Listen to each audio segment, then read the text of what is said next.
Hello students, आज हम English medium standard 9 का सब्जेक्ट मराठी का लेसन नंबर 15 सीखने वाले हैं। लेसन का नाम है माझे शिक्षक व संस्कार। इसके ऑथर है शंकरराव खरात, 1921 टू 2001। कथाकार, कादंबरीकार, लेखक, दलित चळवळीत सक्रिय सहभाग, तडीबार, सांगावा, आडगावचे पाणी इत्यादि कथा संग्रह, ये उनके बुक्स के नाम है जो उन्होंने लिखे हुए हैं। झोपड़पट्टी, फुटपाथ नंबर 1, माझं नाव इत्यादि कादंबऱ्या, तराळ अंतराळ हे आत्मचरित्र, ये भी उन्होंने बुक्स जो लिखे हुए हैं उसके ये नाम बताए गए हैं। विद्यार्थी दशेत शिक्षकांकडून केल्या जाणाऱ्या संस्कारांचे महत्त्व प्रस्तुत पाठातून लेखकांनी व्यक्त केले आहे। मतलब उन्होंने बोला है कि जब वो स्टूडेंट थे, जब वो छोटे थे, स्कूल में पढ़ते थे, उस दरमियान उनके ऊपर जो भी संस्कार किए गए हैं, उनके टीचर्स ने उनको जो भी सिखाया गया है, तो उस तरीके का जो भी उन्होंने सीखा है अपने टीचर्स से, उसका डिस्क्रिप्शन इस पाठ में दिया गया है। मी माझी गावची शाळा सोडणार होतो आणि पुढील शिक्षणासाठी औंध जिल्हा सातारा येथील हाईस्कूलमध्ये जाण्याचा विचार करत होतो। बच्चों, गांव में आपने देखा है ना कि स्कूल जो रहते हैं छोटे छोटे गांव में, वो बहुत ही छोटे से रहते हैं। बहुत मतलब 10 तक या 9 तक भी स्कूल वहाँ पे अवेलेबल नहीं हुआ करते। कभी कभी कोई स्कूल तो 4 तक रहते हैं या 5 तक, और किसी किसी गांव में तो स्कूल रहते भी नहीं हैं। तो उन्होंने क्या यहाँ पे कहा है ऑथर, मतलब अपने जो राइटर है, तो उन्होंने जिस स्कूल में भी एडमिशन लिया था, पढ़ा करते थे, वो स्कूल काफ़ी छोटा सा था। इसीलिए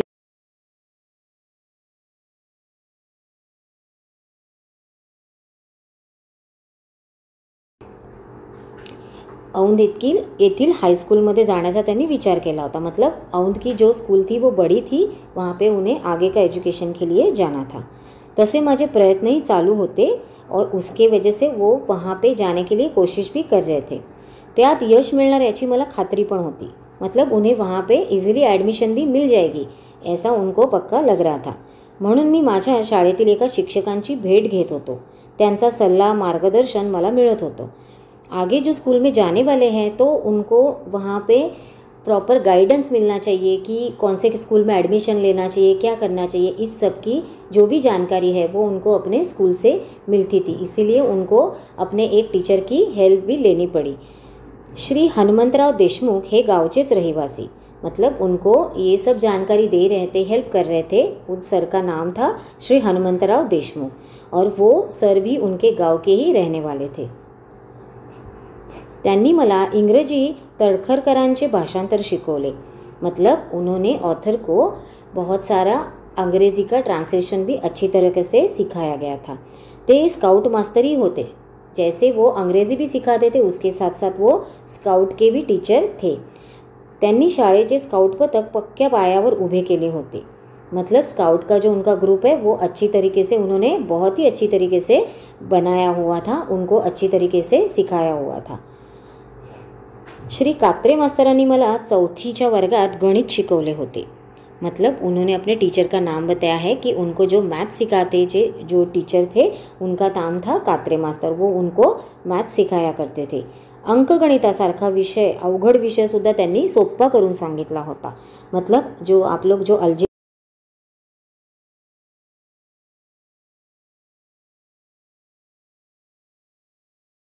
तर अंगाने सडपातळ, दम्याच्या विकाराने त्यांना कधी कधी त्रासही व्हायचा।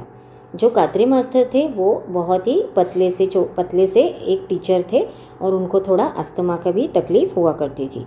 कात्रे मास्तरांच्या घरी माझे वडील लाकडं फोडायला जायचे। लाकडं फोडायला मतलब लकड़ी तोड़ने का काम ऑथर के, अपने राइटर के जो फादर थे, वो उनके सर के घर पे ये काम करने के लिए जाया करते थे। श्री गोळीवडेकर मास्तर मला मराठी 5वीत होते। 5th स्टैंडर्ड में मराठी सब्जेक्ट के लिए उनको श्री गोळीवडेकर ऐसे टीचर थे। ते इतिहास भूगोल ही शिकवायचे। मतलब वो हिस्ट्री और ज्योग्राफी भी हमें सिखाया करते थे। त्यात इंग्रजी पहिली तरखडकरांचे पहिले भाषांतरी शिकवायचे।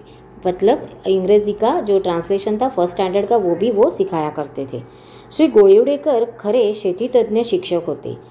वो वहाँ पे क्या सिखाया करते थे, मतलब फार्मिंग का जो काम रहता है उसमें बहुत ही ज़्यादा एक्सपर्ट थे, तो ये सब काम उन्हें अच्छी तरीके से आता था. शाळेच्या बागा करण्यात त्यांचं अर्ध लक्ष जात असे. स्कूल के गार्डनिंग में बहुत ज़्यादा अच्छे से इंटरेस्ट लेते थे, ऐसा उन्होंने बताया है. त्यात त्यांचा आणि माझा जवळचाच परिचय झाला. त्याचं कारण शाळेच्या बागा आमच्यासारख्या मुलांच्या जीवावर तर उभ्या होत्या. मतलब राइटर ने क्या बताया है कि उनको भी खुद को गार्डनिंग का काम बहुत अच्छी तरीके से आता था. उनके बहुत सारे जो फ्रेंड्स थे, बच्चे थे स्कूल के, उन्हें भी अच्छी तरीके से ये काम आया करता था. इसीलिए स्कूल का जो गार्डन था इन्हीं बच्चों की हेल्प की वजह से, काम की वजह से बहुत ही अच्छी तरीके से मेंटेन था. आम्ही मुलं वयाने तसं हाडापिंडाने मोठाड, मतलब उन्होंने बोला है कि हम जो बच्चे थे वो बहुत ही अच्छे से हेल्दी थे और अच्छे स्ट्रॉन्ग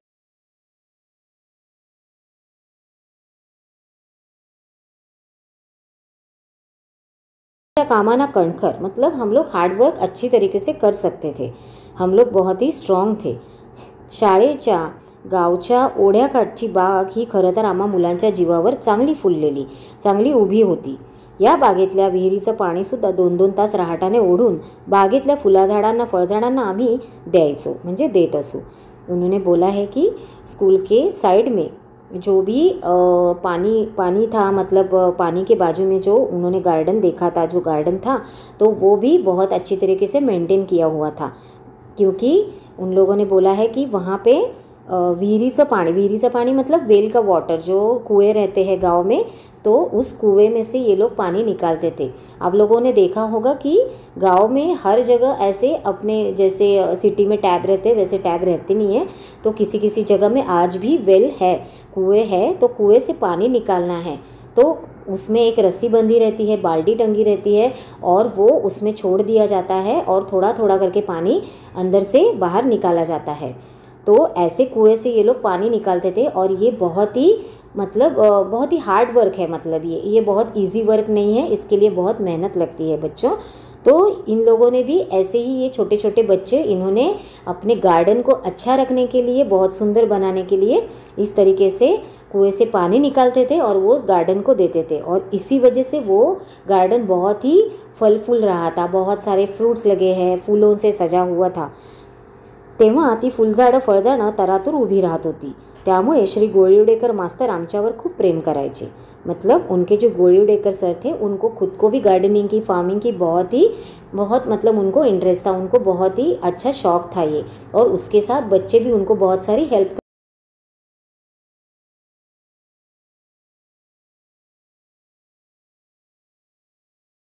करायचे, बंद घालायची, सगळी कष्टाची कामे आम्ही मुलं करायची. उन्होंने क्या बोला है कि प्लॉइंग करना है, जो खेत में काम करते हैं, खेत में हम लोग जो भी ग्रो करते हैं उसी तरीके से बहुत सारे काम स्कूल के गार्डन में इन बच्चों को करने पड़ते थे और बच्चे भी बहुत ही अच्छी खुशी से ये सब काम करते थे. ये हार्डवर्क रहता था, फिर भी बच्चे बहुत ही हंसी खुशी इस काम को कर लिया करते थे. हेडमास्टर श्री नाईक मास्तर यांचा शाळेत दरारा असे. देखो राइटर ने हमें अलग अलग चीज़ों में अलग अलग टीचर्स किस तरीके से उन्हें कौन सा सब्जेक्ट सिखा रहे हैं, उनकी हॉबीज़ क्या थे, तो इस तरीके से यहाँ पे उन्होंने पाठ में लिखा हुआ है. तो वैसे ही उनके एक हेड मास्टर थे, उनका नाम था, मतलब उनके जो टीचर थे उनका नाम था नाइक मास्तर. ये स्कूल के सबसे स्ट्रिक्ट टीचर थे. हर स्कूल में बच्चों, आपके भी स्कूल में कोई ना कोई स्ट्रिक्ट टीचर तो रहती है ना, जैसे उनके भी बस मतलब ऑथर के भी स्कूल के भी टीचर जो नाइक मास्तर थे ये बहुत ही स्ट्रिक्ट थे. तसे ते शिस्तीचे कडे भोगते. या शिस्तप्रिय हेडमास्तरांनी माझ्या शाळेला चांगली शिस्त लावलेली. देखो स्ट्रिक्ट होते हैं, लेकिन ये भी एक काम है कि हमें अच्छी आदत लगने के लिए वो लोग हमें स्ट्रिक्ट लगते हैं, स्ट्रिक्ट होना पड़ता है, ठीक है ना. तो इसीलिए जो भी टीचर थे इनको भी स्ट्रिक्ट थे, इसी वजह से उनकी स्कूल को भी बहुत अच्छी डिसिप्लिन लगी हुई थी, सारे बच्चे डिसिप्लिन थे. शाळेची दुसरी घंटा होता ते हातात छड़ी घेऊन शाळेच्या दारात थांबायचे. मतलब उनके टीचर वो क्या करते थे कि स्कूल की सेकंड बेल जो होती थी, तो स्कूल जब भी स्कूल टाइमिंग होता है, कोई लेट आता है तो डर के मारे कोई लेट नहीं आता था, क्योंकि मास्टर हाथ में छड़ी लेके, डंडी लेके उनको पनिश करने के लिए खड़े रहते थे. इसीलिए अशा स्थितीत मग कोण उशीर येईल असा त्यांचा दरारा, तो सब डर के मारे अपने टाइमिंग में स्कूल में पहुंच जाते थे. श्री नाईक हे मला इंग्रजी 4थीत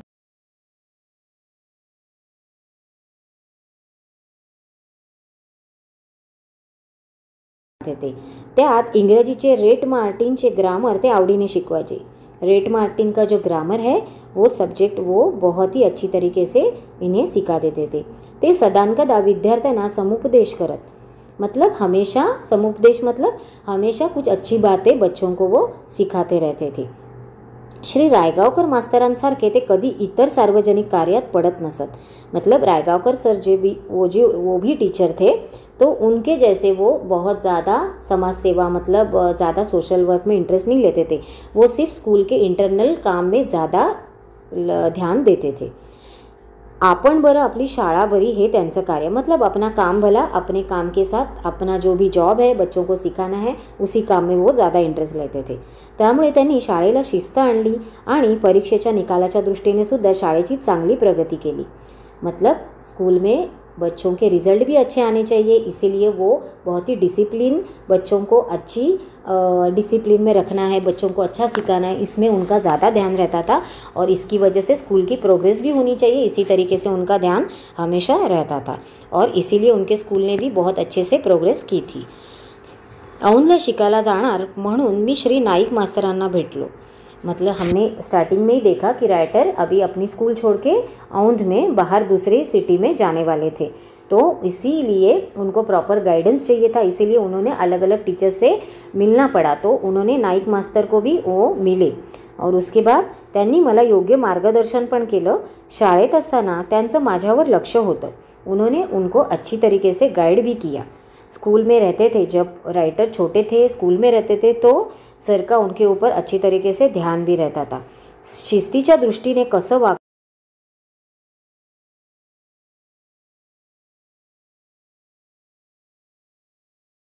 शुरू शकत नहीं. मतलब उन्होंने अपने बच्चों को, अपने स्टूडेंट पे बहुत ही अच्छे संस्कार भी किए. अपनी प्रोग्रेस के लिए क्या करना चाहिए, इस तरीके का जो भी टिप्स है उन्होंने अपने स्टूडेंट को सिखाया. ऑथर को, अपने राइटर को भी उन्होंने बहुत ही अच्छी अच्छी बातें सिखाई. तो राइटर बोलते हैं उन्होंने जो भी मुझे मेरी लाइफ में सिखाया वो मैं कभी भूल नहीं सकता. श्री रायगावकर देशपांडे या शिक्षकांनी तर मला संस्कारदृष्ट्या फारच उपयुक्त करून ठेवले आहे.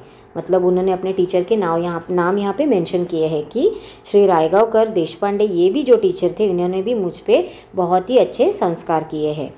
कसे ते 1-2 प्रसंग मी इथे उद्धृत करू स्पष्ट करतो. मतलब मैं यहाँ पे 1-2 इंसिडेंट्स भी बताना चाहता हूँ कि जो मेरे साथ हुए हैं और इसी तरीके से जो टीचर ने उन पे किस तरीके से संस्कार किए हैं, तो इस बारे में वो अभी आगे बता रहे हैं.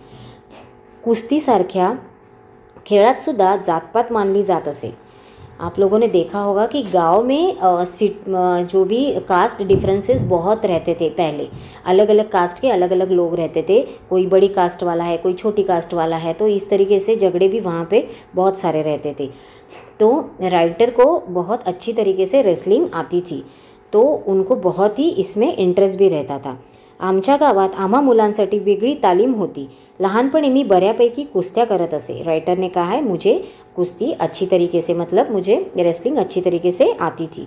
हंगामात कुस्त्या करून मी कधी खोबरं तर कधी नारळ तर कधी एखाद्या रुपयापर्यंत इनामंसुद्धा मिळवलेली आहेत. मतलब हंगाम मतलब सीज़न में जो भी ये कुश्ती के जो रेसलिंग के कॉम्पिटिशन्स रहते गांव-गांव में, तो उन्होंने वहाँ पे बहुत सारे प्राइजेस भी जीते हैं. जैसे उसमें उन्होंने होल कोकोनट जीता है. गाँव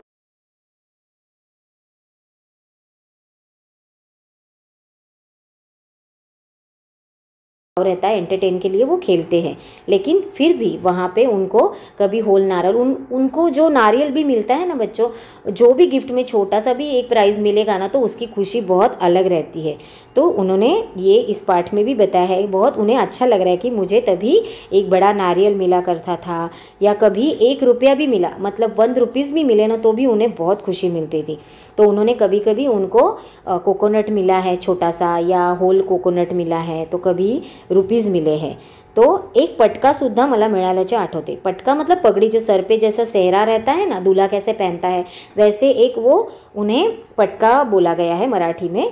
तो वो जो पटका है वो भी एक प्राइज़ का उनको प्राइज़ मिला करता था उसी तरीके से. तो ये सब राइटर को सब याद आता है जो हमको उन्होंने बताया है. तो इसी तरीके से एक रेसलिंग का किस्सा उन्होंने ये आगे बताया है, तो देखेंगे क्या बताया है. असाच बाहेरगावी मी कुस्त्यांचा फड बघायला गेलो. तिथे एक थोराड मुलाला त्याला जोड याला जोड म्हणून फडात फिरवत होते. मतलब उन्होंने एक बार राइटर बाहर रेसलिंग देखने गए, बाहर के गांव में जो वहाँ पे रेसलिंग का कंपटीशन शुरू था. तो उन्होंने देखा कि एक थोराड मुलगा मतलब एक बड़ा सा एक स्ट्रॉन्ग हेल्दी बड़ा लड़का था जो वहाँ पे रेसलिंग लड़ रहा था. तो उन्होंने बहुत सारे लोग ऐसे चिल्लाते रहते हैं ना, चलो ये जीतेगा इसी तरीके से. तो 2 राउंड होने के बाद भी उसके साथ कोई भी टिक नहीं पा रहा था. जो भी उसके साथ खेल रहा था, रेसलिंग कर रहा था, वो हार रहा था और ये जीत रहा था. तो रायटरने ये देखा. 2 राऊंड मारून पण त्याला कोणी जोड उभी राहिली नाही. तेव्हा आमच्यातला एक जण म्हणाला, शंकर या उठतोस का, धरतोस का कुस्ती या गड्याबरोबर. हमने देखा है राइटर का नाम है शंकर. तो उनको उनके फ्रेंड्स ने कैसे बोला कि शंकर है,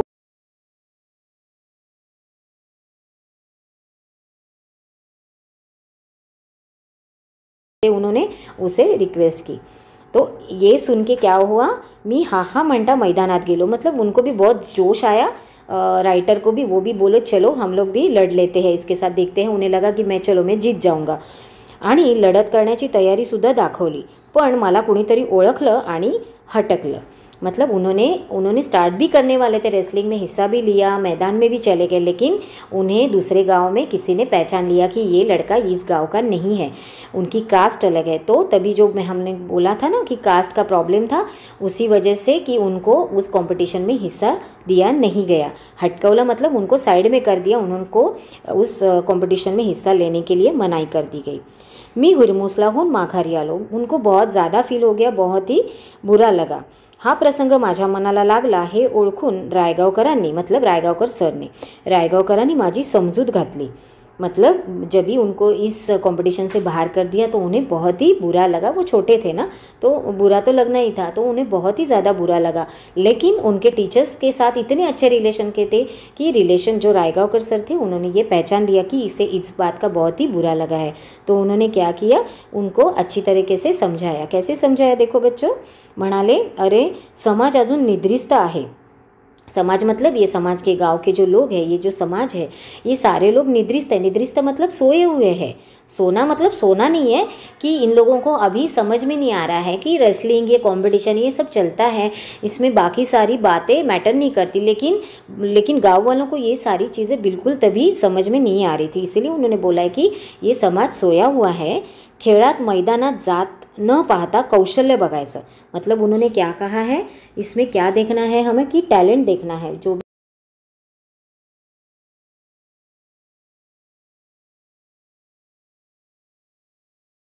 देखना ज़रूरी है. तो उन्होंने इस तरीके से रायटर को समझा रहे थे. ते म्हणाले, अजून त्याला ते नीट समजलेले नाही आहे. म्हणजेच खेळात मैदानात जात पाहत नाही पाहायची, कौशल्य बघायचं, मतलब टैलेंट देखना है, ये अभी तक गांव के लोगों को समझ में नहीं आया है. पण एक दिवस असा येईल की हे सगळं नष्ट होईल आणि तुम्हाला खेळात स्पर्धेत मानाने बोलवलं जाईल. मतलब एक दिन ये सारी चीज़ें, कास्ट का जो डिफरेंसेस है, गांव के लोगों की जो मेंटलिटी है, वो एक ना एक दिन चेंज हो जाएगी और आप लोग रेसलिंग कहीं पे भी कर सकते हो. आपको हर जगह आप फ्रीडम रहेगा. कोई भी आपको यहाँ से वहाँ से निकालेगा नहीं. आपको जिस भी कंपटीशन में भाग लेना, हिस्सा लेना चाहते हो, आप ले सकते हो. और ये सब डिफरेंसेस अभी धीरे धीरे ख़त्म हो जाएंगे और आपको उसी कंपटीशन में बुलाया जाएगा. इस तरीके से उन लोगों ने मतलब उनके टीचर ने उनको अच्छी तरीके से समझाया. तो ये एक बात हुई, एक इंसिडेंस हमको राइटर ने बताया. अभी दूसरा एक इंसिडेंस उनके साथ हुआ, वो हम लोग आगे देखते हैं. शिमग्याच्या धुळवडीला आमच्या वस्तीत प्रौढ वर्गात तमाशाचा फड उभा राहिला.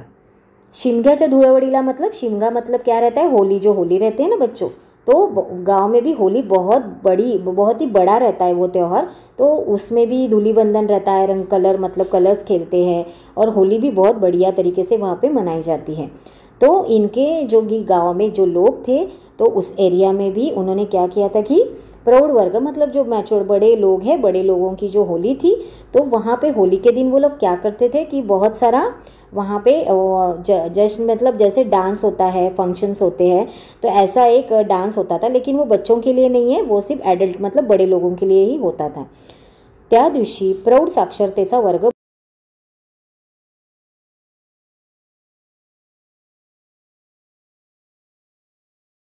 थे। तो वो लोग एक मतलब एक स्कूल के अंदर नहीं रहेगा, लेकिन एक छोटी सी एक रूम थी, उन्होंने बड़े लोगों को सिखाने के लिए, पढ़ाई के लिए भी एक रूम बनाई हुई थी।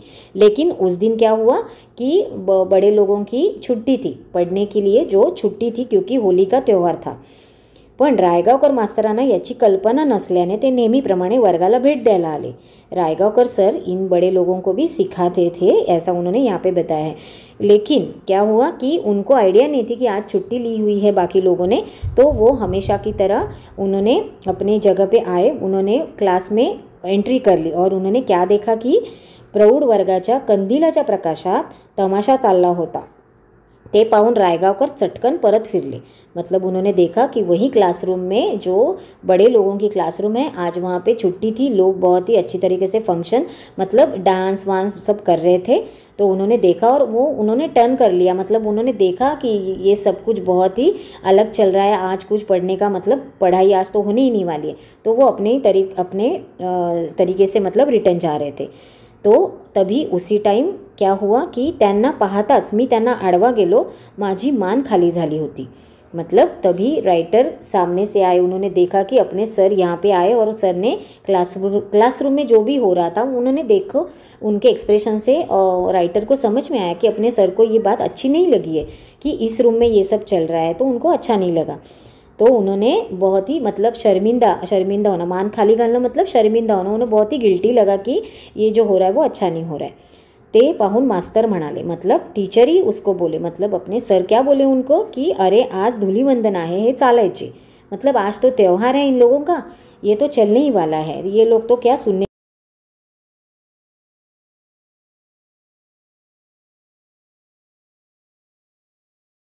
बोल के उनके टीचर वहाँ से निकल गए। मतलब दुसरे दिन क्या हुआ देखो, मला दुसऱ्या दिवशी मास्तरांनी बोलवलं आणि म्हणाले, शंकर तू हे ध्यानात ठेव की जिथे प्रौढ साक्षरतेचा वर्ग चालतो, तुम्ही जिथे अभ्यास करता त्या विद्येच्या मंदिरात तमाशा कसा उभा। तो उन्होंने टीचर ने उसको दूसरे दिन शंकर को बुलाया, शंकर मतलब अपने राइटर को बुला लिया और क्या बोला कि ये जो है ये हम लोग बड़े लोग हैं, जहाँ पे हम लोग पढ़ के सीखते हैं, बैठ के सीखते हैं कुछ अच्छी बातें, अच्छे संस्कार जहाँ पे हम लोग सीखते हैं, ये विद्येचा मंदिर है। क्या है कि मंदिर है, मंदिर की जगह का नाम दिया है, जैसे भगवान का मंदिर है वैसा ये एजुकेशन जहाँ पे हम लोग अच्छी सीख लेते हैं वो जो मंदिर है, ऐसे मंदिर में आप लोग डांस और ये सब कैसे कर सकते हो। मतलब उनको बिलीव नहीं हो रहा था, ये सब अच्छा भी नहीं लगा था। तो आज उन्होंने मतलब रायटर को क्या बोला की सरांनी मला केलेला हा उपदेश मी कधीच विसरू शकत नव्हतो।